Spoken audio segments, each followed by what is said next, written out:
Okay, today we're going to go over how to install an 1.5" body lift on a new Ford Bronco.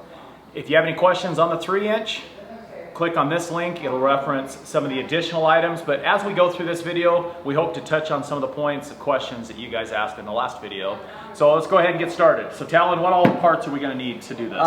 Impact, a 1/2" drive with an extension wobbly. You do have an 18, a 17, and I believe a 16 millimeter. And then just our normal gear that we provide on the body lift. So this is an important thing to note. There's going to be 6 rear bolts. So that's everything behind the wheel well. So there's 6 of them back there, and then there's 2 in the front that are different. So these are actually a 12 millimeter by 1.75 thread pitch, where these are a 13 millimeter. So don't get them mixed up. We'll keep them separated in there. They have a little bit different look to them. And there are 8 body pucks. So we're gonna go ahead and get started. One of the important things to note that we've noted as we've had other people install, it's best to go ahead and loosen your body bolts by hand and not use an impact. The reason is some of them, when they put thread locker on at the factory, and as tight as they are in there, we had one instance where the threads got messed up using an impact, so we recommend go ahead and let's get them loosened out. So let's go ahead and get started. Okay.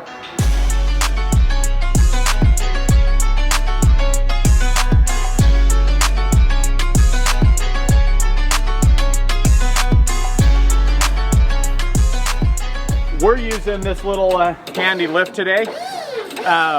You can use a jack. A jack works fine. We're just using the tools available to us. But we are doing this outside on a slab, not on a lift, to just give you a realistic expectation of how you can do this yourself. So we're just putting a little bit of pressure on it, and then we're going to go ahead and loosen up the bolts at this point. So while Talon's removing those bolts, I figured I'd go through some of the questions. One of the biggest questions I got on the last video is where you can get this shirt. So we had a huge response in a few of our videos. People like it, so we got it on the website now. So check out our website and get a Let's Go Bronco shirt. Right here's the link, click on it. Okay, so the front bolt is a what, Talon? 18 mil. So 18 millimeter on the front, and again, we're doing that by hand. To answer some of the other questions that you guys had, I'm just gonna kind of throughout this video try and go through a list of questions. One of the questions was, if I do a 3" or an 1.5" body lift, do I still need wheel spacers to fit bigger tires? The answer is it depends. Depends on the width of tire, the size of tire. Are you using your stock wheels? If you're using the stock wheels, chances are you're still going to need to put a wheel spacer. If you do something with a negative offset to get those wheels out, then you won't. But you know, really the body lift is getting us lift, and it's not really accomplishing anything other than that to get bigger tires. It's not getting you further away from components to clear those. And looks better. What's that? And it looks better. Important note, 18 millimeter in the front, 16 in the rear. We're gonna go ahead and take all of them out on this side first, and we're just gonna loosen the other side. So the points are, so we've already loosened this one here. We got that one is the front. We've got one here. One at this location, and then one right here. So those are all 4 of them along each side. Of course, it's the same on the other side. Okay, so an important key is if you have the rock slide engineering step sides, which we have on all of ours, so we've tested this on all 3 of our Broncos, and we've talked with rock slide, not an issue, but there is one bracket that either gets removed if you already have it on, or it gets eliminated if you're then installing it after a body lift.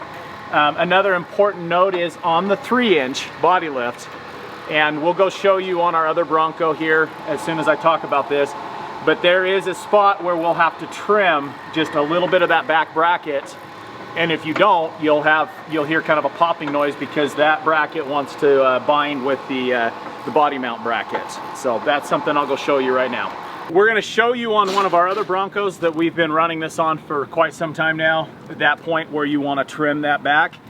If you kind of look in right here, so here's the frame mounted part of the body mount, okay? And with this now being up, see before this was all the way down here, not an issue. When it comes up, we need to make sure that there is at least a 1/2 inch clearance right there. And all we did was take a grinder and ground that back on the back of that rock slide mount on the bracket. So again, not a big deal, but if you don't, you'll hear some kind of popping because that wants to bind as you're going down the road. So that's something we found and wanted to pass along if you're running these step slides.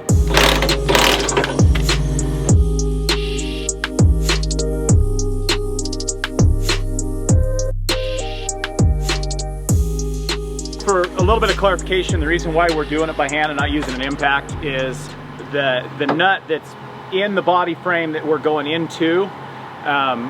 Again, if it's super tight from the factory or got Loctite on it, you can potentially work that nut loose and then it just spins and it's a bear to get it out. So to play it safe, it's better to do it by hand, because by hand you can feel it and you can get that out.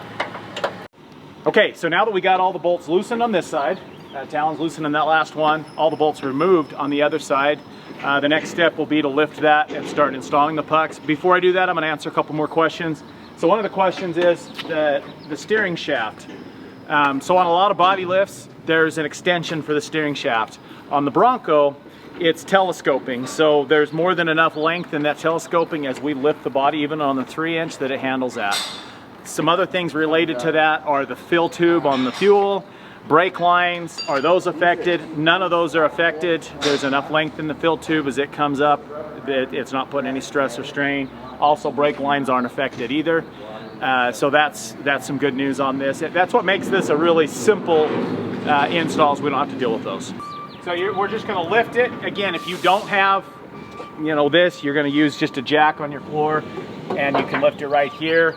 If you don't have a step side at all, where you're going to lift is you're going to get a block of wood, and on the inside right here, you're going to just find a spot that goes on a solid part of the body to where you can lift that up right there. To self, remove all the bolts first. Yeah. This taper right here, this machine surface, you can see the difference. This goes up.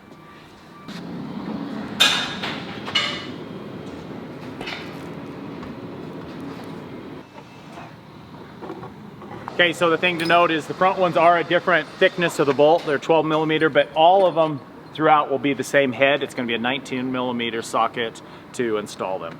We're going to start from the front, and we're just getting them all hand threaded in there before we start tightening it down. So we'll start from the front and move to the back. On the bolt, we've already pre-installed Loctite on it, so they're ready to go once you guys get them. Once we've got them all in there, we're not going to tighten them down yet. We're just going to get them snug until we do the other side. But you can go ahead and pull the jack out at that point. Now we're going to move and do the other side of the vehicle. Okay, so a couple other things while we're putting this in. So now we're in the final stages. Talons on this side, we've removed the bolts. We're putting the pucks in. We're installing the bolts. So some of the other questions are, what are the differences between the 3-inch and the 1.5 inch as far as what will have to be done? So a couple of the steps that won't need to be done, and if you're curious on what those are, click on our other video and watch the 3-inch install. But a couple of things are, we will not need to extend the ground wire, that's long enough, and we will not have to relocate the wire loom right here. So those are 2 points that are not required on the 1.5 inch. You also will not need to remove the clips on the inner fender well, as those will be just fine the way they are. We're going to do the exact same thing we did on this side. We're going to line up all the pucks. We're going to get the bolts in by hand. We'll start at the front, go to the back, and repeat that step. Okay, so at that point, you're going to want to go through each of them and torque it down to 70 foot-pounds. At that point, on the 1.5 inch body lift, that is the last step. There is nothing else to relocate. You should be able to fit up to a 37-inch tire, but again, it depends on the tire, it depends on your wheel offset. There are different factors, but with an 1.5 inch of body, there shouldn't be any issue fitting a 37.